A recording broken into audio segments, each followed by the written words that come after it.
queremos bendecir con esta bendición tan grande que tenemos aquí, que pueden ver. 3 familias. Es hermoso, ¿verdad? Estas maravillas de Dios. Dios nos sorprendió el domingo pasado hablando del tema y fuimos sorprendidos, amén. Y bueno, que nos siga sorprendiendo, ¿verdad? Bueno, entonces hoy queremos bendecir a 3 familias. No están, las 3 familias no están, pero sí se les va a hacer llegar a su casa.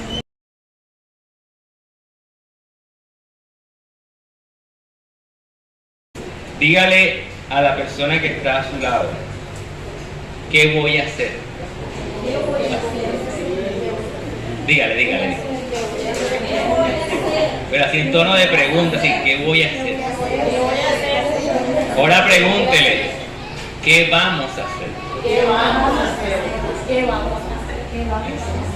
Ese es el tema de hoy. ¿Qué voy a hacer? ¿Qué vamos a hacer? Y cuando usted piensa en esa pregunta, ¿qué se le puede venir uno a la mente?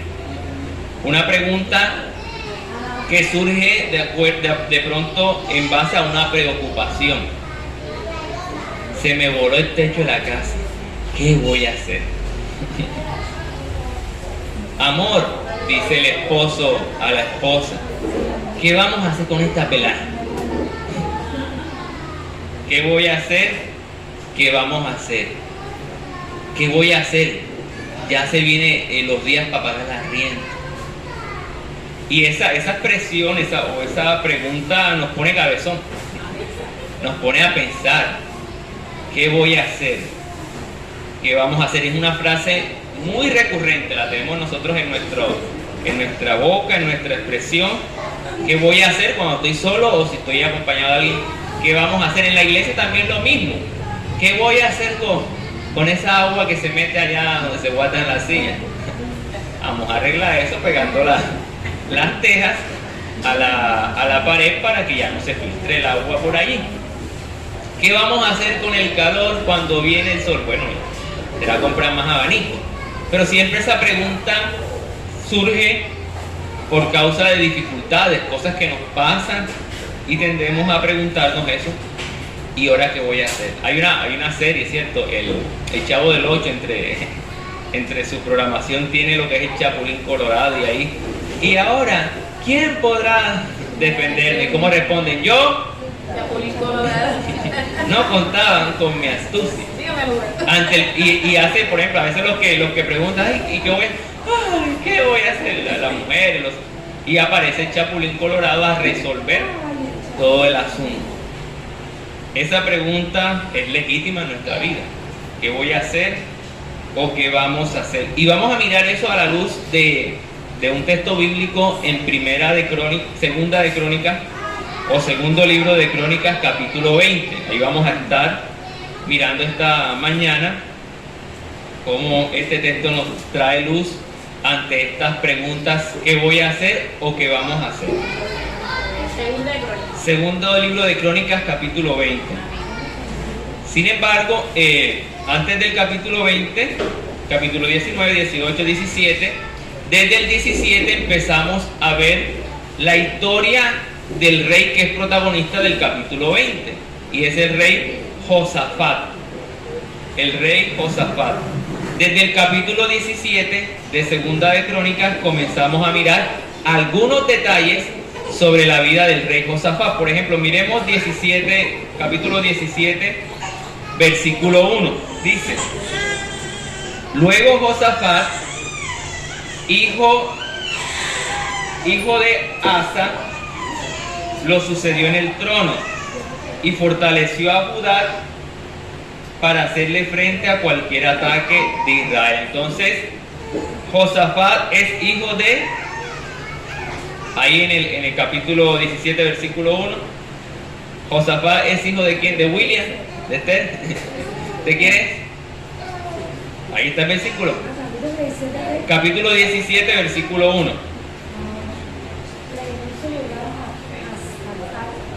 Reinó en lugar de Asa, ¿cierto? era su padre. ¿Sí lo encontró? 17:1.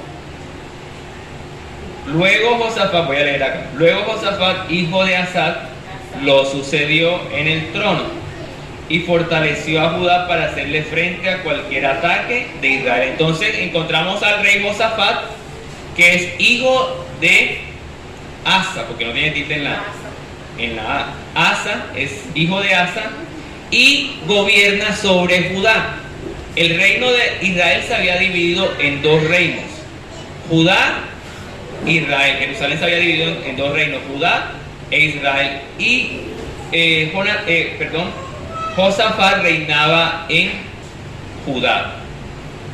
Además de eso, versículos 2 en adelante podemos ver que para protección de Judá, Josafat colocó varias tropas en diferentes provincias y ciudades de Judá para defenderse de los enemigos, porque siempre estaban en constante guerra.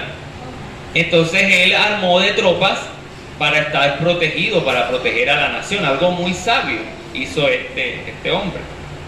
Además de eso, él contó con la compañía de Dios. Mire cómo dice el versículo 3, acá en la versión Nueva Traducción Viviente, dice: el Señor estaba con Josafat, porque siguió el ejemplo de los primeros años de su padre y no rindió culto a las imágenes de Baal. El Señor estaba con Josafat. Oye, ¿usted ha escuchado esa frase?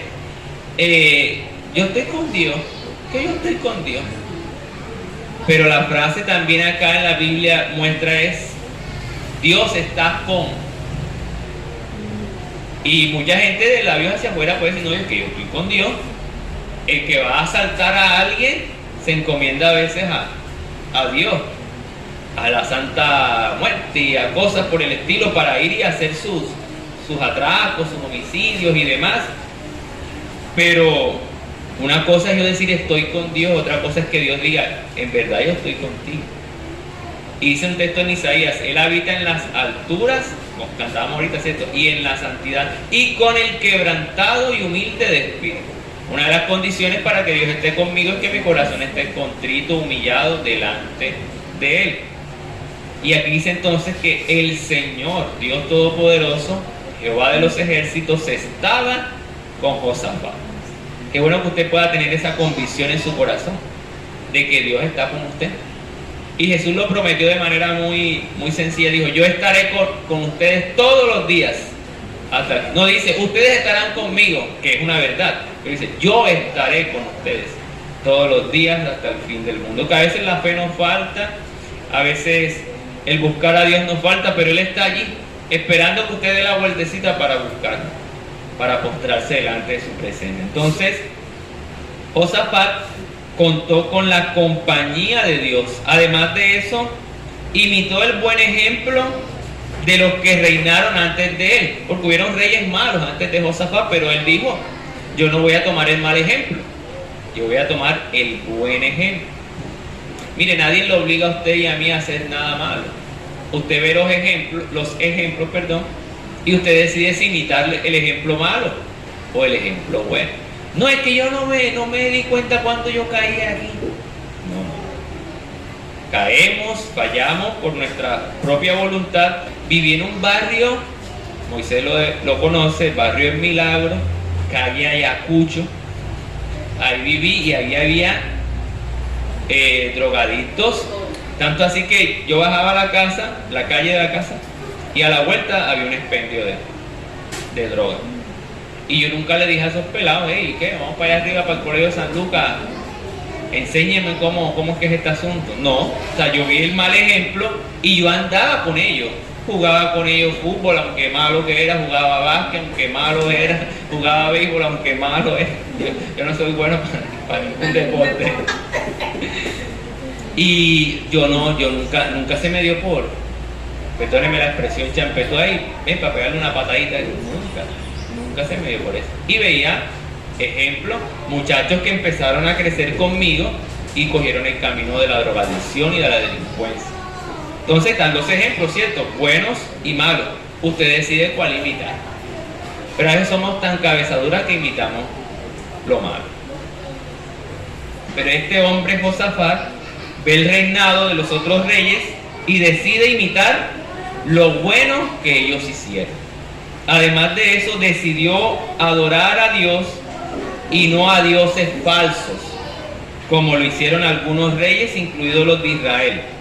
O sea, él decidió, no, yo voy a adorar al Dios verdadero, porque otros estaban adorando a Baal, a Acera y a otros dioses más, y eran el pueblo de Dios, de Jehová, pero se habían mezclado con diferentes pueblos y naciones y religiones que empezaron a practicar otra forma de adoración a dioses falsos.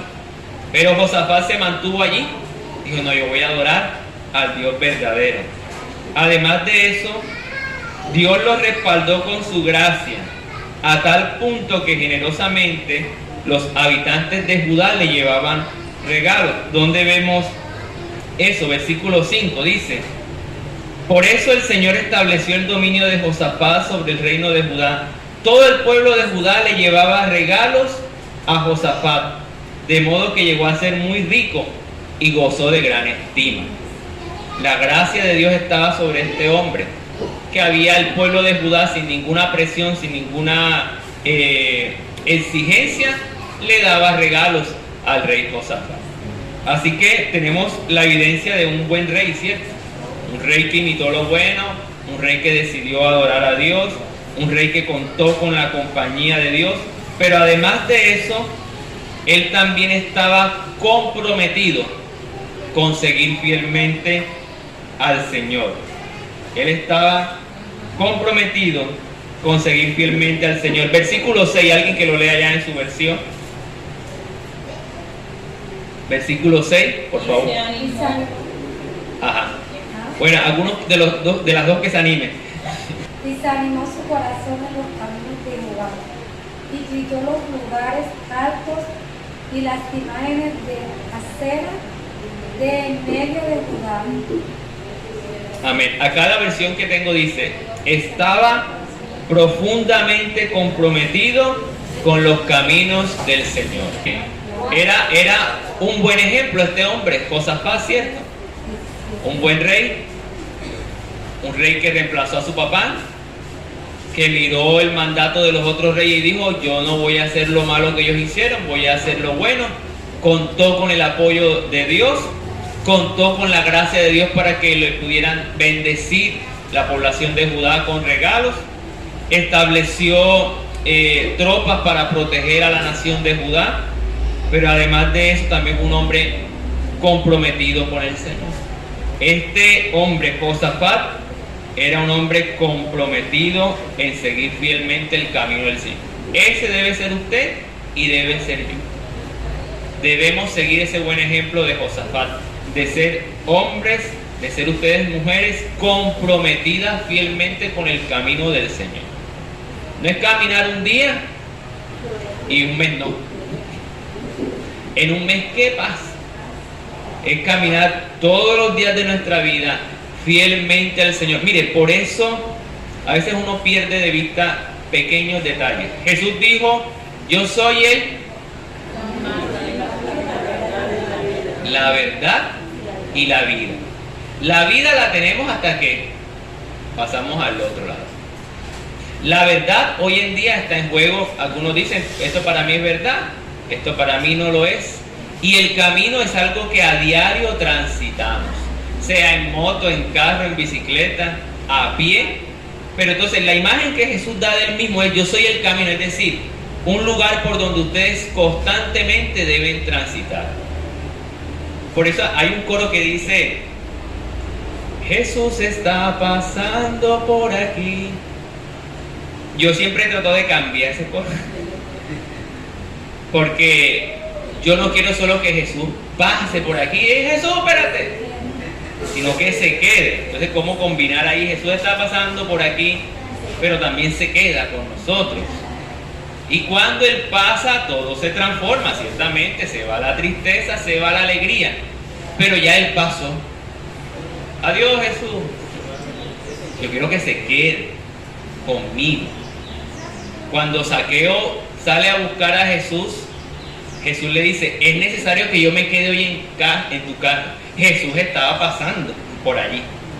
pero decidió vivir, morar en ese momento en la casa de Zaqueo. Entonces, los que saben ahí de música, ayúdenme ahí cómo cambiar o cómo añadirle: Jesús está bajando por aquí, y de pronto el coro atrás, y se quedó, Jesús está pasando por aquí, y se quedó.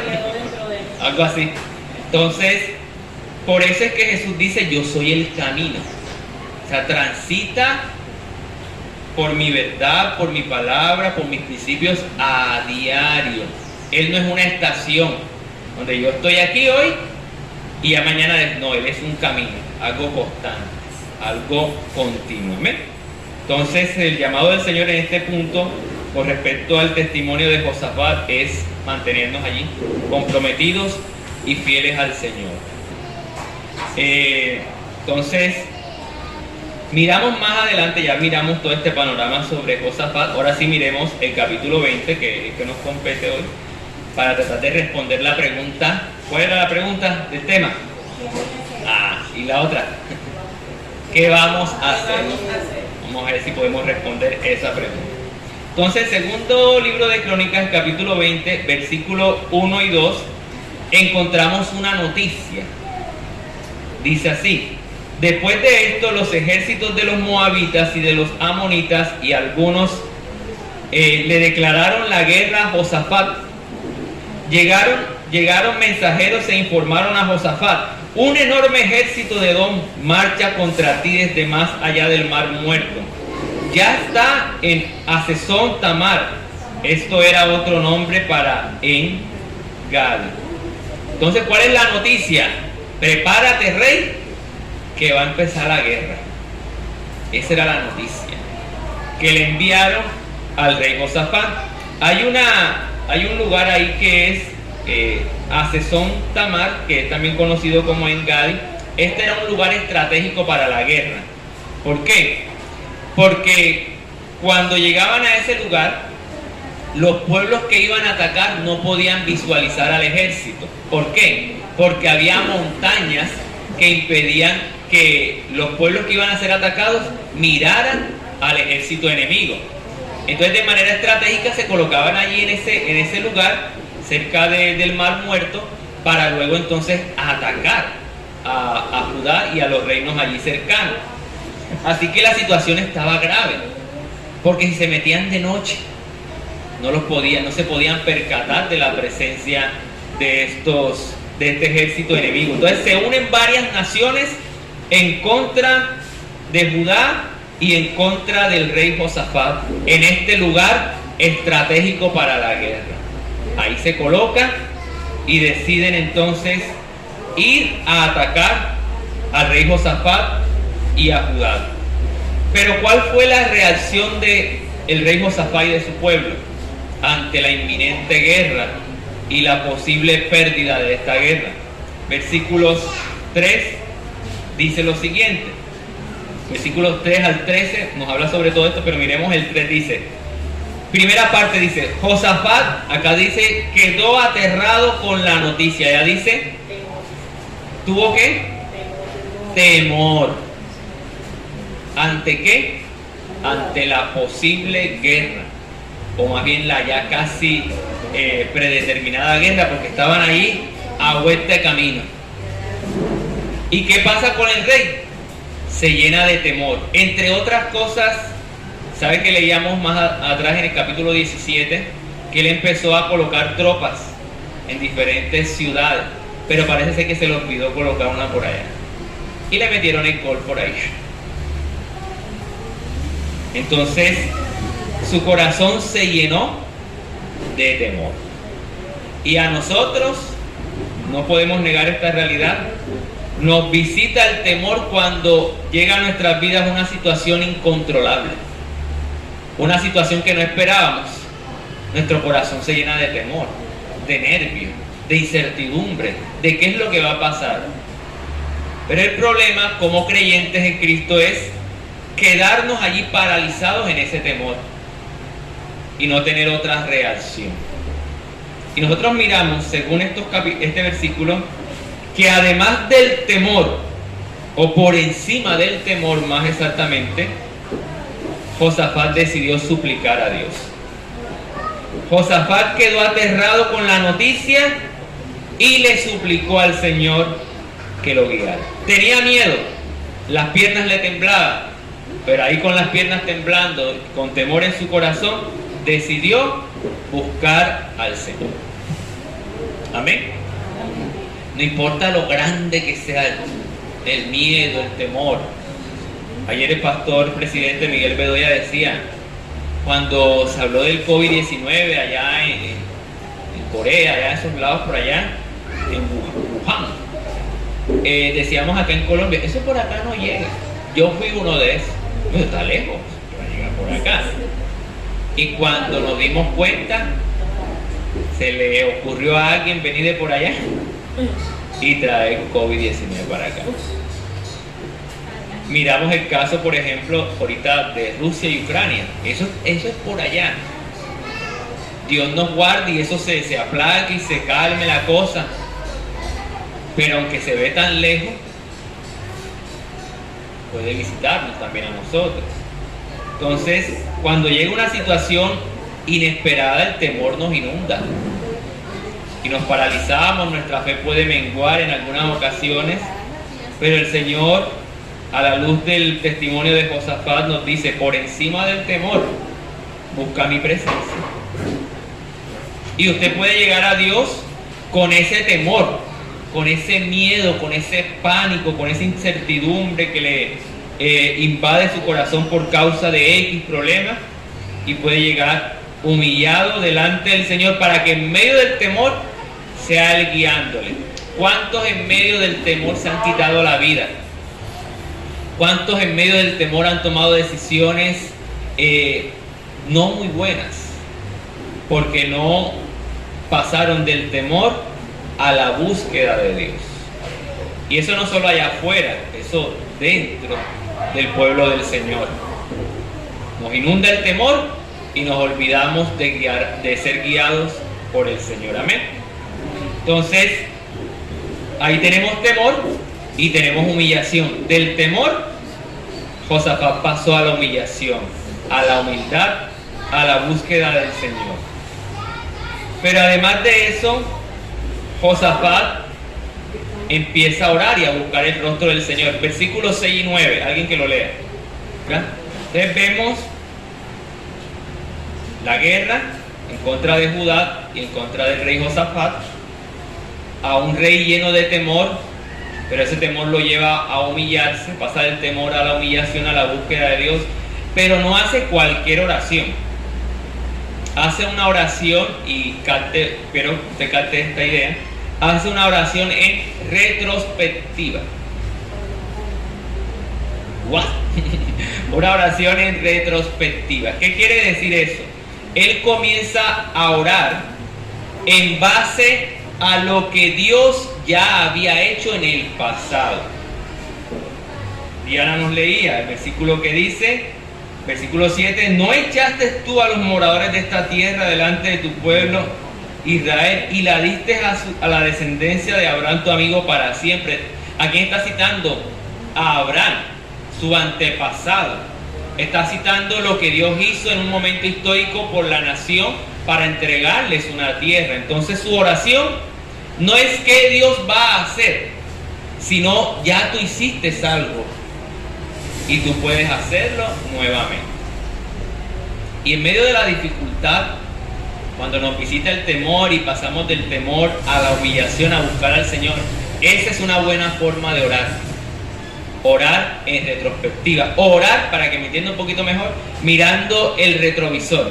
En estos días me encontré con alguien que iba manejando la moto y me pitó. Lo saludé y se me acercó, me dijo, veo que es buen conductor. Porque buen conductor mira los retrovisores. Y dije, no, pero tengo que aprender de usted porque usted llega más tiempo. Y dije, no, quizás hasta me puedes pasar tú a mí. O sea, uno siempre tiene que estar 4 ojos pendientes, se le mete algo por aquí, se le mete algo por acá. Siempre estar pendiente a lo que dejó atrás.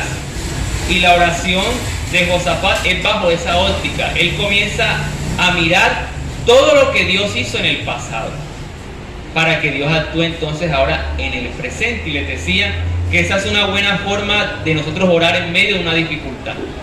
¿Por qué? Porque si yo estoy pasando hambre hoy, yo puedo decirle al Señor, Señor, en el 2010 pasé hambre, pero yo vi que tú mandaste a fulano de tal y la comida que necesitaba ese hombre la trajo, esa mujer la trajo. Señor, así como lo hiciste en 2010, hazlo en 2022 por un ejemplo, por dar un ejemplo. Entonces siempre es bueno orar de esa manera. Hay muchas formas de orar, dando gracias, alabando al Señor, pero una oración es retrospectiva, una oración mirando qué es lo que Dios ha hecho en el pasado, para que podamos ver a Dios actuar en el presente. Cómo Dios obró en nuestra vida en el pasado y cómo Dios puede hacerlo ahora en el presente. Este hombre cita aquellas palabras del rey Salomón cuando inauguró el templo y dijo: cualquiera que ore en este lugar va a recibir bendiciones. Y este hombre, Josafat, recuerda esas palabras del rey Salomón y dice: yo estoy orando conforme a lo que ya ha sido declarado antes. Así que, mis hermanos y hermanas, cuando está la situación difícil en que nos preguntamos ¿qué? ¿Qué voy a hacer? ¿Qué vamos a hacer? Es un buen punto humillarnos delante de la presencia del Señor. Es un buen punto orar a Él, pero no de cualquier manera, sino viendo cómo Dios ha actuado en nuestra vida. Yo desde el 2003 más o menos 2003 aproximadamente, entregué mi vida al Señor y lo he visto obrar todos estos años. Y quiero terminar como dijo un hombre de la antigüedad llamado Policarpo, cuando lo fueron a enjuiciar y le dijeron: Policarpo, niega a Jesús y te perdonamos la vida. Y Policarpo respondió: 80 años he servido al Señor y no me ha hecho sino el bien y no el mal. ¿Por qué le he de negar? Y eso lo llevó, ¿sabe a dónde? A la playa, a un hotel. Lo llevó a una hoguera y allí fue quemado vivo como testigo del Señor. Y mientras lo quemaban no decía: Señor, ¿por qué permitiste esto? Sino que cantaba a Dios. Eso es historia de la iglesia.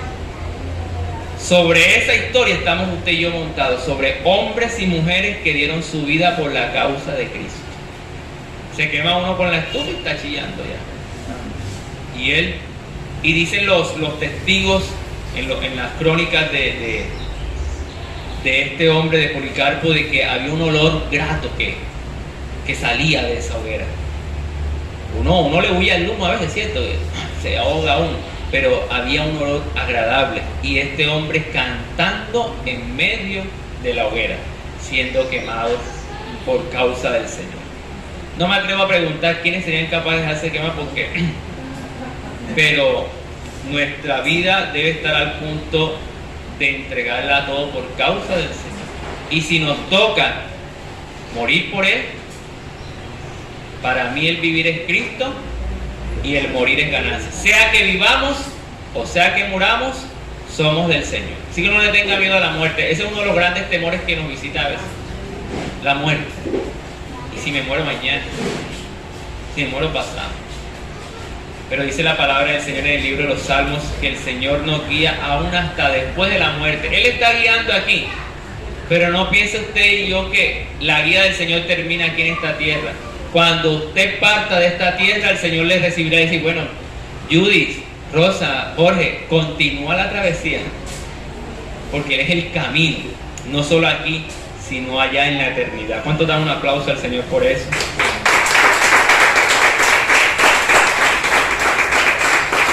Entonces, frente al temor, Josafat se humilla, busca la guía del Señor, ora de manera retrospectiva, es decir, comienza a mirar cómo Dios actuó, pero además de eso hace un reconocimiento, y vamos a leer el versículo que hace parte de la temática de hoy, que es el versículo 12.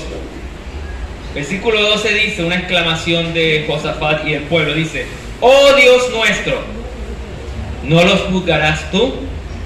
Porque en nosotros, mire el reconocimiento que hace Josafat, en nosotros no hay fuerza contra gran multitud que viene contra nosotros. No sabemos qué hacer, y a ti volvemos nuestros ojos. ¿Qué voy a hacer? ¿Qué vamos a hacer? El pueblo no sabía. Pero a Dios volvieron sus ojos. Las situaciones adversas que vienen a nuestra vida, a veces no sabemos qué vamos a hacer. Pero ¿a quién tenemos que volver nuestros rostros? Al Señor. Entonces allí, cuando volvemos nuestro rostro al Señor, Él entonces va a empezar a guiarnos. Bueno, Jorge, bueno, Ana, esto es lo que vas a hacer. Esto es lo que vamos a hacer, iglesia. Esto es lo que vamos a hacer, familia. Pero Él hace un reconocimiento. Judá y el rey Josafat hacen un reconocimiento. En nosotros no hay fuerza contra este gran ejército. No sabemos qué hacer. Eso es humildad también. Reconocer que no podemos solucionar las cosas. Reconocer que no todo lo podemos. Pero en Él sí.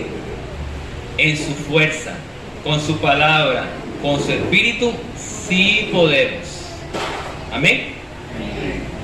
No es con espada, ni con, mas con su santo, ha dicho Jehová. Eso es un pasaje del libro de Zacarías, si no estoy mal.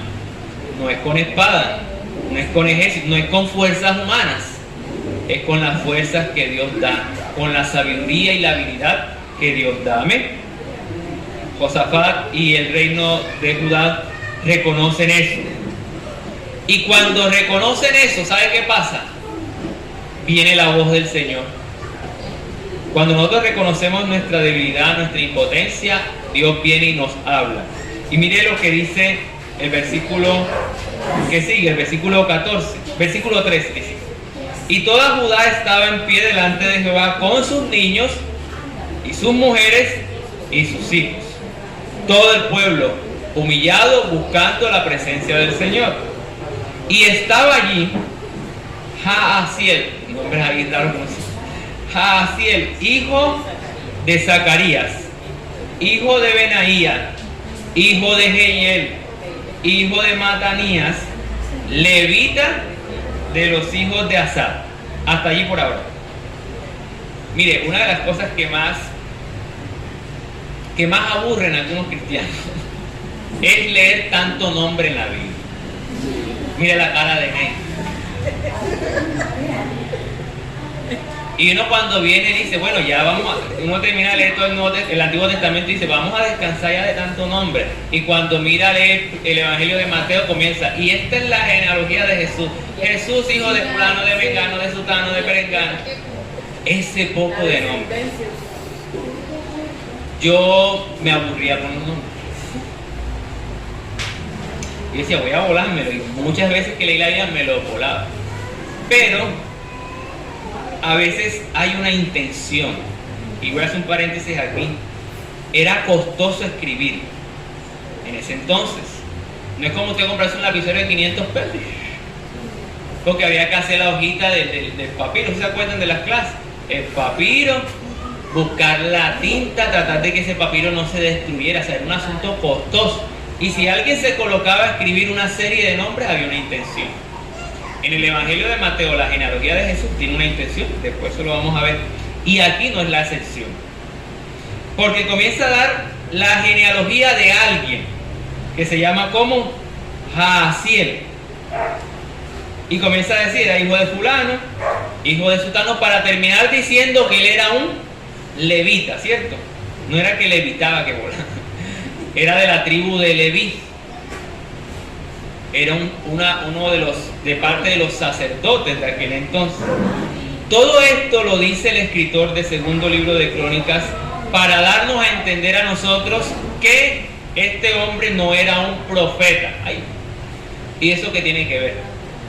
Porque normalmente los que hablaban de parte de Dios hacia el pueblo eran los profetas. Los sacerdotes, ¿qué hacían?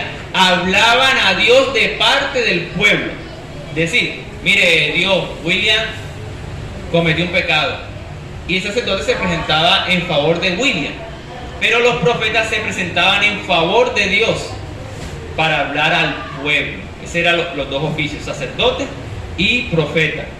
Y este hombre, que era de la tribu de Leví, de la tribu sacerdotal, no debía hacer lo que va a hacer a continuación: profetizar.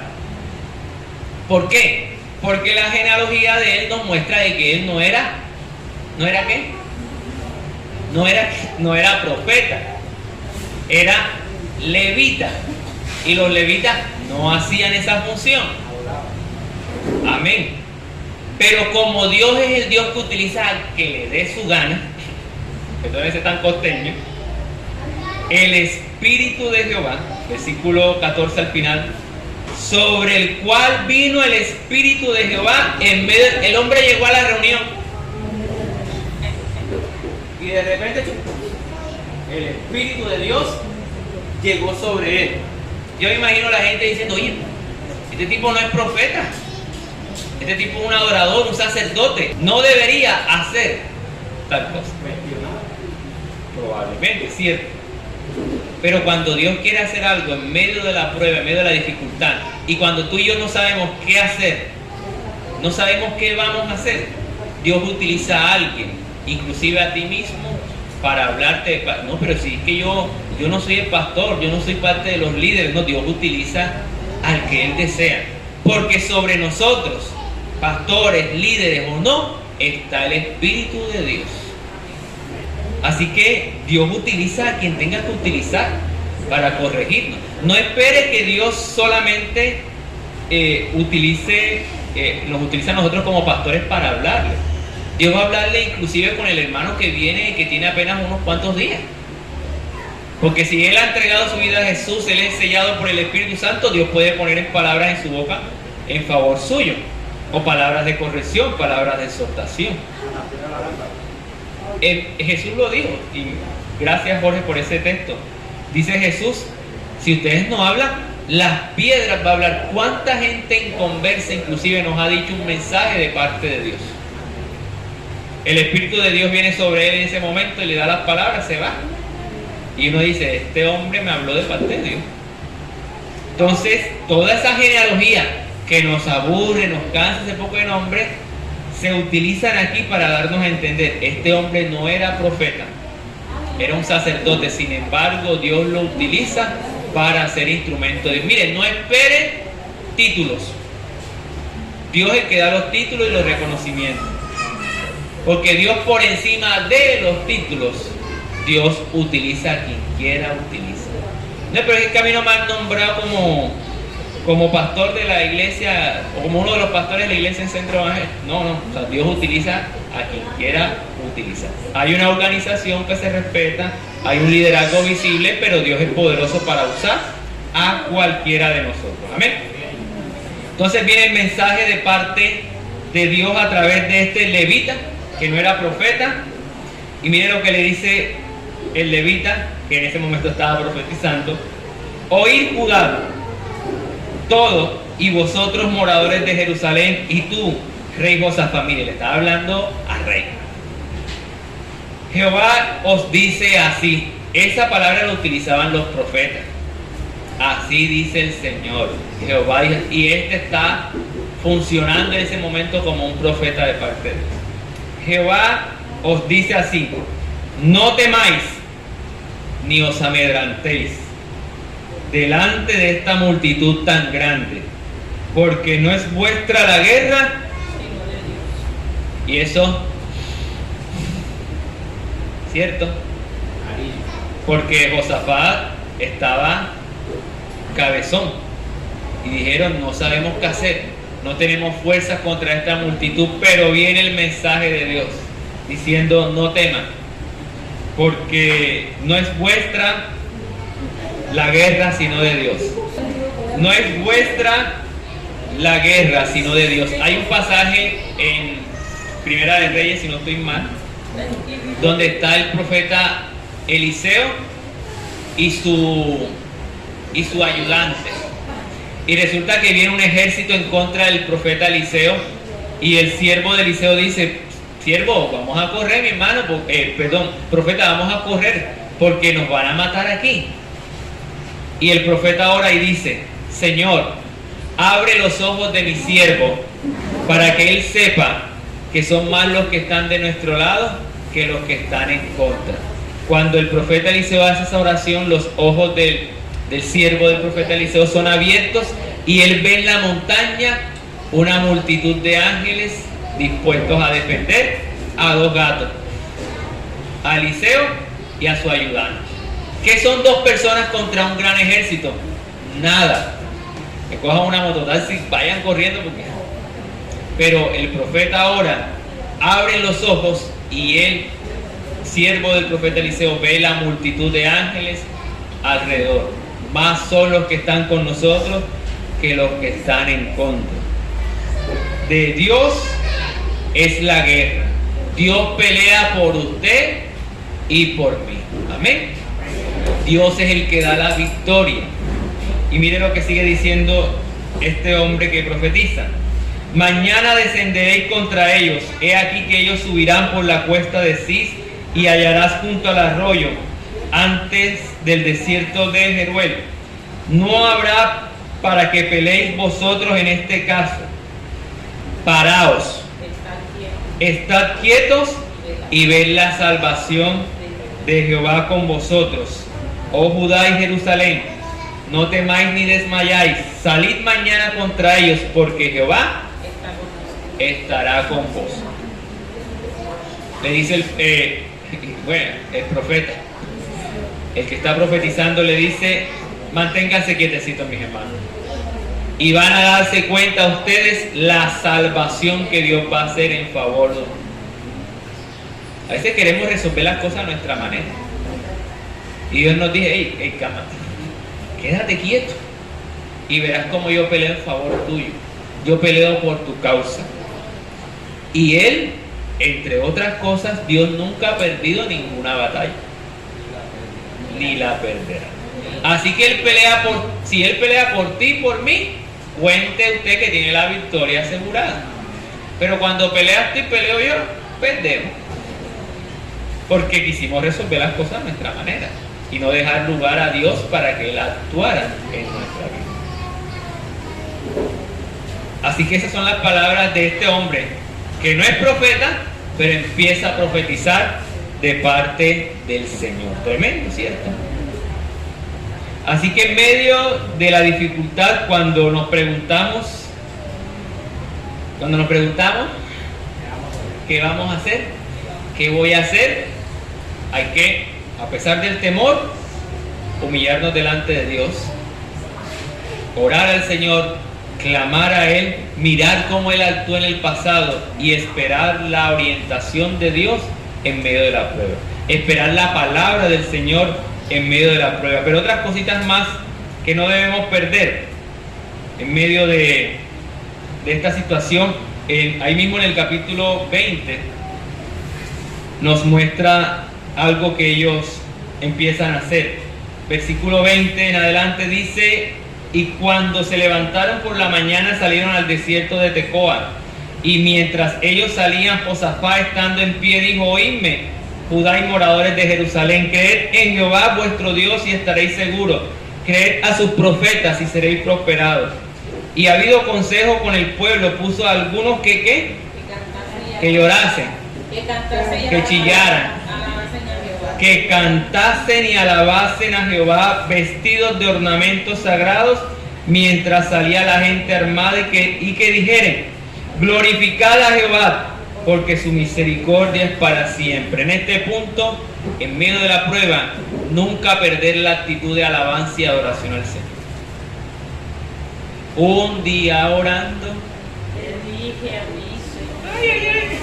tú, el alfarero y yo, cuando yo escuché el testimonio de esa canción, ella la escribe en un momento difícil, un momento en el cual había perdido unos seres queridos, y Dios le dice: quiero que me cantes. Y un día orando le dijo al Señor eso: tú, el alfarero y yo barro soy, moldea mi vida a tu parecer, haz como tú quieras. Haz como, usted sabe la implicación de esa frase: haz como tú quieras. Entonces empieza Dios a orar y dice: Señor, aguántate, yo no te dije esto para que te lo cogieras tan en serio. Dios obra en nuestra vida como Él quiera. En medio de la prueba nunca debemos perder una actitud de alabanza y adoración al Señor. Siempre haya un canto en nuestra boca.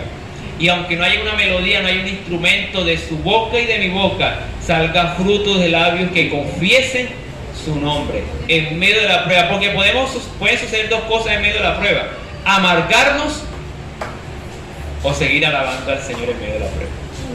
Ahí está Daniel en el foso de los leones.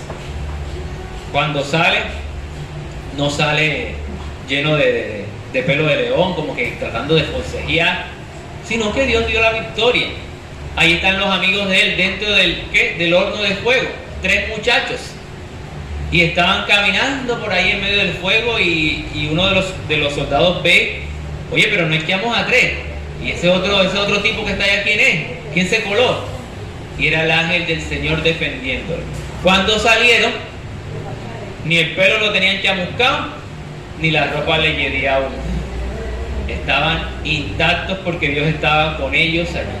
Cuando a Daniel se le dice: Daniel, nadie puede orar a otro Dios, Daniel abre sus puertas, sus ventanas de par en par y ora como acostumbraba a hacerlo, 3 veces al día. Y eso lo llevó al foso de los leones. Pero él dijo: yo no voy a perder mi actitud de adoración y alabanza al Señor en medio de un decreto de un rey, en medio de una promulgación que se diga que cualquiera que adore a un Dios en este tiempo será llevado al foso de los leones. Pues me llevarán, pero yo seguiré adorando a Dios.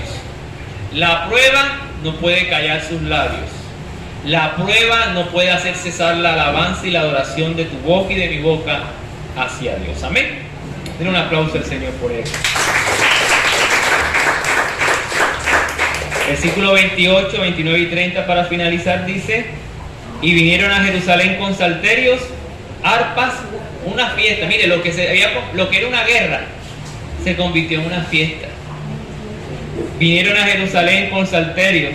Vamos a leer desde el 27. Y toda Judá y los de Jerusalén, y Josafat a la cabeza de ellos, volvieron para regresar a Jerusalén gozosos, porque Jehová les había dado gozo librándolos de sus enemigos. Y vinieron a Jerusalén con salterios, arpas y trompetas a la casa de Jehová, y el pavor de Dios cayó sobre todos los reinos de aquella tierra, cuando oyeron que Jehová había peleado contra los enemigos de Israel, y el reino de Josafat tuvo paz, porque Dios le dio paz por todas partes. Tremendo, ¿cierto? Me eriza eso. Dios pelea cuando este pueblo no sabía qué hacer. Josafat se preguntó: ¿qué voy a hacer? Y el pueblo se preguntó: ¿qué vamos a hacer? Y eso trajo paz al corazón de Judá, al corazón de Josafat, y lo que había empezado con temor terminó con gozo. Mire esa travesía, ese viaje, ese camino del temor al gozo del Señor.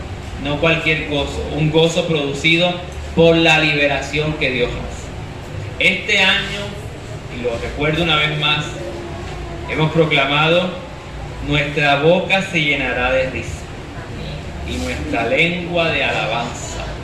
Entonces dirán las naciones grandes cosas ha hecho Jehová, con estos estaremos alegres. Estamos a inicio de mayo, y enero, febrero, marzo han habido momentos en los cuales el Señor ha derramado su gracia sobre nosotros y nuestra boca se ha llenado de risa y de alabanza. Mayo y los meses que siguen también van a hacer lo mismo. A pesar de la prueba van a haber los momentos de gozo. A pesar del temor vamos a llegar al gozo del Señor, porque este año 2022 nuestra boca será llena de risa por causa de la obra del Señor en nuestra vida. Colóquese en pie y alabe el nombre del Señor.